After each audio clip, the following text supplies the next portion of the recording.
Alors déjà, avant de commencer mon conte, je vais vous poser une petite question. Et je vais vous dire d'avance, ceux qui savent la réponse, vous ne dites rien.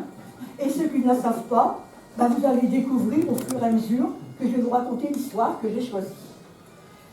Est-ce que, alors ce n'est pas du tout un mot breton, mais c'est ce qu'on dit en Bretagne quand on dit de quelqu'un qui est bisclaveret. Est-ce que quelqu'un sait ce que ça veut dire? Personne?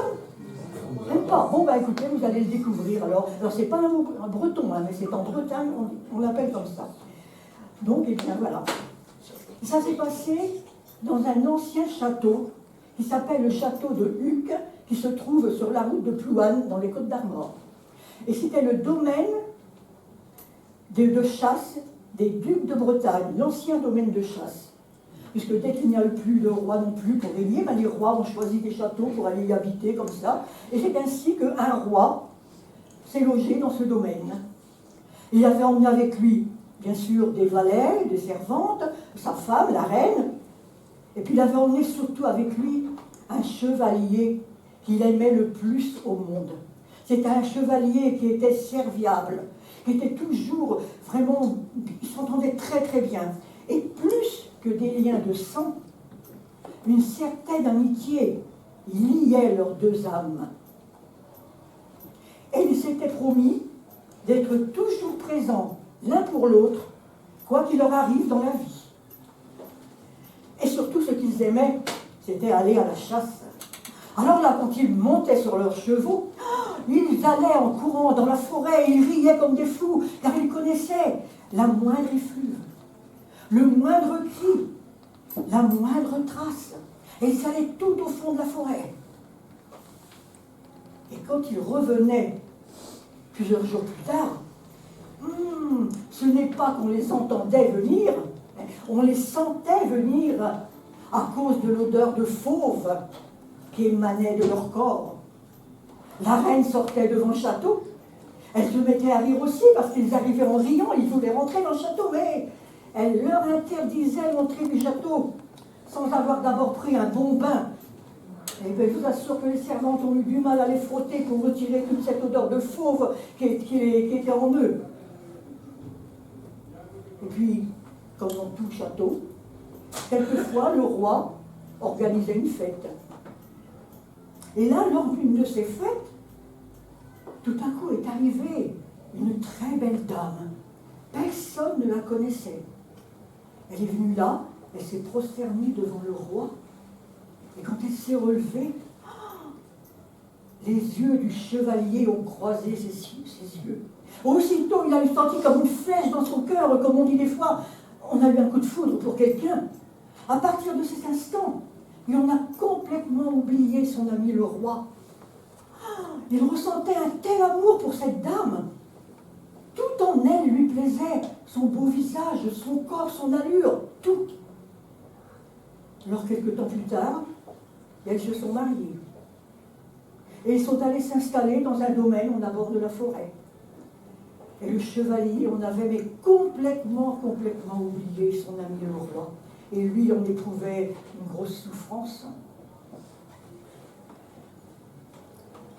Et puis un jour, à force de toujours être fou amoureux de cette dame, je veux dire, elle, ça ne l'intéressait pas. Elle ne répondait pas à cet amour. Seul comptait les éloges que son mari faisait sur sa beauté, que les hommes viennent l'admirer, viennent se prosterner devant elle. Alors ça marche bien un certain temps, ça. Mais au bout d'un moment, les brumes du mal-amour ont enserré le cœur du chevalier. Et c'est à ce moment-là qu'il a commencé à s'absenter tous les soirs de pleine lune. Au début, la dame ne disait rien. Mais un jour, elle s'est redressée, il l'a regardée, il dit mais mamie, pourquoi cette tristesse? Elle l'a regardé férocement. Mais sire, il ne sied pas à un chevalier d'abandonner sa face en pleine nuit comme ça, aux moqueries des valets. Vous aimez donc ailleurs? Mais non, il voulait lui dire que non, il n'avait qu'elle dans son cœur, il n'aimait personne d'autre ailleurs. Eh bien, prouvez-le. qu'est-ce qu'il lui restait à faire? Elle lui dit, mais madame, vous savez, quand je m'en vais comme ça, eh bien, je me déshabille aux abords de la forêt, je cache mes vêtements sous la croix de pierre, et je m'enfonce dans la forêt, je deviens bisclaveret. Oh mon Dieu, quand elle a entendu ce mot, elle voyait déjà son mari courant dans la forêt, transformé en loup-garou, avec la gueule sanglante, avide de chair, sanglante de chair humaine. Elle en eut aussitôt, elle en éprouva un dégoût pour cet homme. Alors lui dit, mais madame, il suffit que je remette mes vêtements pour redevenir un homme. Mais déjà, elle ne l'écoutait plus. Pour elle, elle n'avait que ce désir de vengeance en elle. Ah, elle avait un de ces dégoûts contre cet homme, car son cœur n'était pas assez grand pour qu'un chevalier puisse y entrer avec son ombre. Son cœur n'était pas assez doux pour qu'un homme nu puisse y tenir debout. Non, elle, c'était sa vengeance. Elle n'eut pas trop longtemps à attendre, car quelques jours plus tard, le chevalier a encore senti l'appel de la forêt. Alors, comme d'habitude, il s'est levé, il a fait attention que sa dame dorme bien, il a même relevé la couverture sur elle. Elle est sortie, elle est allée dans la forêt. Mais cette nuit-là, elle ne dormait pas. Dès qu'elle l'a vu partir, elle s'est levée et elle l'a suivi jusque la forêt. Et là, elle a bien vu qu'il se déshabillait, mettre ses habits sous la croix de pierre. Alors là, elle l'a laissé partir. Elle la tenait, sa vengeance. Vous devinez ce qu'elle est allée faire? Elle est allée ramasser ses vêtements sur la pierre, sur la croix de pierre. Elle est rentrée jusque sa chaumière, elle les a cachés dans un coffre, bien au fond d'un coffre. Quelques jours plus tard, le chevalier n'est pas rentré. Le roi s'en est inquiété. Il est allé voir dans la chaumière de cette dame. Mais non, elle ne savait pas ce qu'il était devenu. Elle n'avait pas de nouvelles non plus. Alors là, le roi a senti une telle blessure, une telle douleur dans son cœur, qu'il ne s'est jamais arrêté. Il avait perdu son ami, il ne savait pas ce qu'il était devenu. Et les jours ont passé, quelques temps ont passé, et la femme du chevalier s'est remariée avec un baron. Et au bout d'un an, le roi a décidé de retourner à la chasse. Il ne pouvait pas rester comme ça, enfermé dans son château. Alors il est monté sur son cheval, il a pris sa horde de chiens et il est allé. Et tout à coup, les chiens se sont mis à aboyer, car il venait de débusquer un loup. Mais contrairement à ce qu'il aurait pu se passer, le loup s'est frayé un passage entre la horde de chiens. Il est venu là, jusqu'au roi. Le roi alors est descendu de cheval. Il a posé sa main sur la tête du loup. Et à partir de cet instant, le loup a remplacé comme ami l'ancien chevalier auprès du roi. Partout où le roi allait, il emmenait le loup avec lui. Et quelquefois, quand il était obligé d'aller quelque part seul, eh bien, le loup s'occupait même des enfants, lui donnait la garde des enfants. Et les femmes, les servantes aimaient beaucoup passer leurs mains là sur sa toile rêche, sa toison rêche. Et voilà qu'un beau jour, le roi décide, dans ses fêtes, d'inviter tous les barons des alentours. Il a deviné que parmi eux, là, il y avait le baron, le nouveau mari de cette ancienne femme du chevalier.